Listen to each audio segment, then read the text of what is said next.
Je vous le disais en titre, 1,60 milliard de francs CFA, c'est la valeur d'une importante saisie de produits divers par la douane, que la douane vient donc d'opérer. C'est le fruit de l'opération dénommée Tourbillon, conduite depuis le 26 janvier. Et dans le cadre de cette mission, les agents font preuve de patriotisme en déclinant des propositions. Le bulletin a été présenté hier à la presse à Ouagadougou. Salifou Belem, bienvenue dans ça. Le même contenant, mais malheureusement, pas le même contenu. À première vue d'œil, ces stocks de produits passent tous pour des cartons de biscuits, mais après un contrôle approfondi, l'on se rend compte de la supercherie. Les services des douanes ont fait une découverte effroyable. Une importante quantité de tapentadol camouflée dans les emballages pour biscuits. Ce sont des produits pharmaceutiques très dangereux, surtout quand ils se retrouvent dans un circuit illicite. Votre pays, ami et voisin, avait déjà eu à saisir ce produit. Un carton au début dans un pays, 5 cartons dans un autre. Mais aujourd'hui, nous venons de saisir ce produit suite à l'alerte internationale qui a été lancée. 313 cartons de ce produit d'une valeur de plus de 800 millions de francs CFA. Et la somme de cette opération a permis de saisir des marchandises prohibées, toutes catégories confondues, de plus de 1,60 milliard. Ce bulletin est le fruit de l'opération Folonkoto ou Tourbillon, lancée le 26 janvier dernier. Le résultat repose sur la qualité du renseignement et le directeur général des douanes loue l'esprit patriotique de ses agents.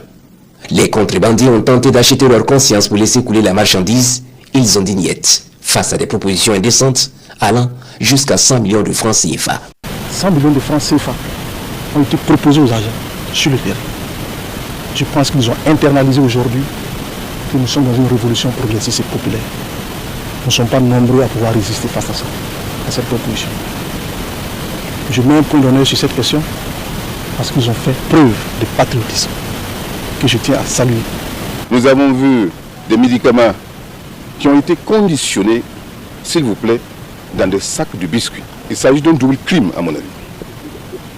C'est pour cela que je suis très heureux de pouvoir constater ce matin que notre pays a été soustrait à une catastrophe. Je voudrais véritablement, en plus des actions classiques que nous avons avec l'environnement, avec l'administration douanière, avec laquelle nous poursuivons les mêmes objectifs en termes de protection de la santé des consommateurs, dire merci à tous ces agents qui s'échinent jour et nuit pour pouvoir protéger la santé de nos populations. Il y a une mise en œuvre d'un plan qu'on a écrit ensemble.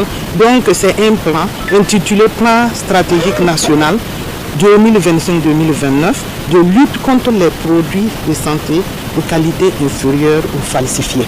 Donc du coup, je vois que c'est la mise en œuvre de ce plan qui a commencé avec toutes ces saisies. Et dans ce plan, on a bien signifié qu'individuellement, on ne peut pas lutter contre ces fléaux. Il faut qu'on aille ensemble. Ici, du chanvre indien intercepté dans un cas de transport en commun qui a quitté Lomé pour une destination qui reste jusque-là inconnue. Là, des boissons énergisantes à foison stoppées sur l'axe de Dakola. Du cyanure enfoui dans du clinker, des sachets plastiques non biodégradables évalués à au moins 50 tonnes, une cargaison d'œufs en provenance d'un pays voisin, l'on dénombre 5000 plaquettes. Plus de 4500 bâtons d'explosifs ont également été saisis, sans oublier ces huiles moteurs frauduleuses et de qualité très douteuse. Une huile n'est pas faite d'apparence. L'huile est composée de plusieurs éléments. Vous avez l'huile de base. Malheureusement, le lambda ne sait pas que ce n'est pas ça qu'il faut utiliser parce qu'il faut ajouter des additifs pour en faire une huile adaptée au véhicule ou au moteur, tout simplement qu'on veut lubrifier. Et pour le public, pour s'assurer de la qualité de l'huile que l'on paye, il faut aller chez nos revendeurs ou dans nos stations-service pour avoir la bonne qualité. Malheureusement, des esprits malins veulent s'insérer dans le sillage de cette qualité-là, de cette notoriété, pour se faire un certain profit, bien sûr au détriment du public, au détriment de l'État burkinabé. L'administration douanière se veut un peu plus claire. Contre la fraude, elle va intensifier l'alerte. Mieux, elle va durcir le ton. Je vais inviter ceux-là qui veulent se donner à ces pratiques très peu recommandées d'abandonner.